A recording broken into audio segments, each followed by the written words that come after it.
Now, here at WSA 9, we want to make sure that you know the key issues and races that will impact your future. And we're going to begin first with some of the key races in the District of Columbia. In 2016, D.C. voters overwhelmingly went with Hillary Clinton. Clinton got almost 91% of the vote to Trump's 4%. And in 2020, Biden got 92% of the vote and Trump's 5%. Our Jacqueline Quinn joins us now this morning with more on this story.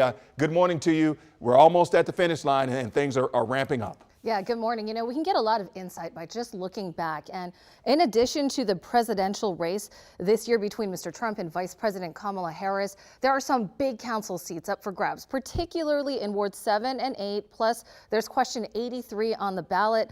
More on that in just a moment. First, we have incumbent Vince Gray's seat in Ward 7. He's a huge figure in local politics, but in recent years, he has been dealing with health issues and will not be seeking another term.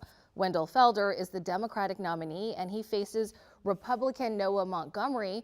Felder, a fourth-generation Washingtonian, has spent years in public service, including as chair of the Inc. 7D Commission. Montgomery works in tech with experience in digital politics. He's originally from Norfolk, Virginia. And you may have been hearing a lot about the Ward 8 council race. Democratic incumbent Trayon White has held this office since 2017, but he's also facing a federal bribery charge right now. White has pleaded not guilty. He's being challenged by Republican Nate Derenge, who has been on the campaign trail talking about overhauling the D.C. Housing Authority and ending welfare dependency. Then you have 4 people running for the at-large seat on the council, including 2 incumbents. Democrat Robert White and Independent Christina Henderson are being challenged by Rob Simmons with the Republican Party and Daryl Moak with the Statehood Green Party. And then over in Ward 2, Councilmember Brooke Pinto is running unopposed. So is Ward 4 Councilmember Janice Lewis George, both Democrats. And voters will also decide their D.C. shadow representative and shadow senator and contested seats for the D.C. Board of Education in Wards 4 and 7. And now D.C. Initiative 83, which could shake up the way D.C. voters cast their ballots in the future.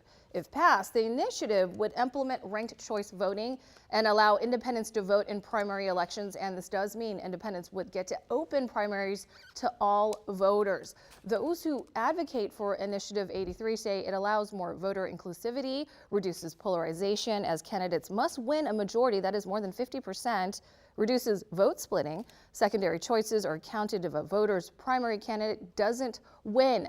Those who oppose the question say it is confusing. It dilutes party influence, and there are legal challenges. That is, questions remain if it can be done given D.C. has a home rule law.